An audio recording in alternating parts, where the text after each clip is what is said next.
You're listening to the audio production of The Rescuer, one firefighter story of courage, darkness, and the relentless love that saved him, by Jason Sautel, with D.R. Jacobson, published by Thomas Nelson and read by Mark Smeby.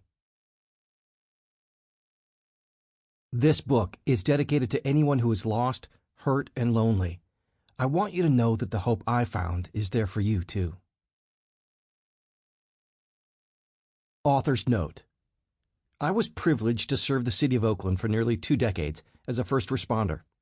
I started as an Alameda County paramedic, then soon joined the Oakland Fire Department, OFD, as a firefighter paramedic.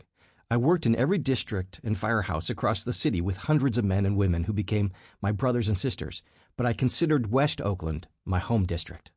The events in this book took place while I was with the OFD during my 20s. Along the way, I talk about danger and darkness.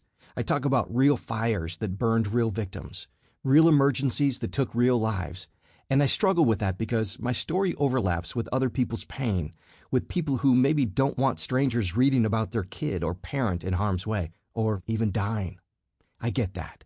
These stories still hurt me, so I can only imagine how much worse it is for them. I don't want to add to that. What makes the whole thing even more complicated is the internet. A bunch of my time with the OFD is online and searchable with photos. That's why I've chosen to protect the identities of almost everyone in this book, from victims to bystanders to fellow first responders. So, if you served with me in Oakland and recognize a scene we were on together, chances are you'll find something wrong about the name or the street or the time of day. That's on purpose, to protect the privacy and limit the potential pain of everyone involved. I keep our operational roles, policies, and procedures somewhat vague for the same reasons. And there's no Station 11 in Oakland. It's a hybrid station I created to capture the vibe of the most memorable stations I served in. So, if I tell the story of a nighttime incident on 98th Avenue and you know what actually happened during the day on San Pablo Boulevard, you're right. But now you know that the change is intentional, and it's for what I hope are good reasons.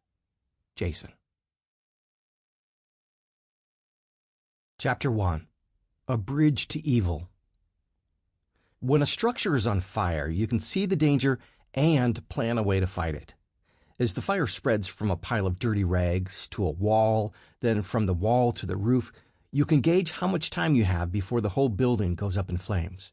Most times, when you arrive on scene, you can make a quick plan of attack and execute it with your team. You can deploy equipment and resources where they'll do the most good. And if the fire still grows, you can always call for additional alarms that will bring more fire engines and trucks. Sample complete. Ready to continue?